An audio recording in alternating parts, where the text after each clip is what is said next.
তোমরা কি জানো মুনাফিকদের 4টি নিদর্শন কি কি, যার জন্য তারা কখনোই জান্নাতে যেতে পারবে না? এবং নামাজ রোজা পড়বে এবং নিজেকে মুসলিম বলে দাবি করবে, আল্লাহর সব হুকুম মেনে চলবে, কিন্তু তারপরেও এই ভুলগুলো করার কারণে তাদের নাম মুনাফিকদের লিস্টে উঠবে। তো কেমন চরিত্র তারা মানুষ, তো সেটা আমরা দেখে নেব।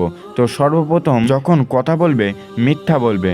2, যখন অঙ্গীকার করবে তা ভঙ্গ করবে।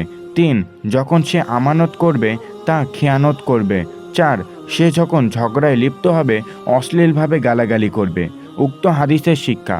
উল্লেখিত 4টি হাদিস থেকে আমাদের সর্ব অবস্থায় দূরে থাকা, এবং হাদিস থেকে বলা হয়েছে নামাজ রোজা পড়বে, তারপরেও এই 4টি কাজ করবে, এবং তারা যদি এই কাজ থেকে ফিরে আসে এবং আল্লাহর কাছে ক্ষমা চায়, তাহলে আল্লাহ তাদেরকে ক্ষমা করে দেবেন ইনশাআল্লাহ।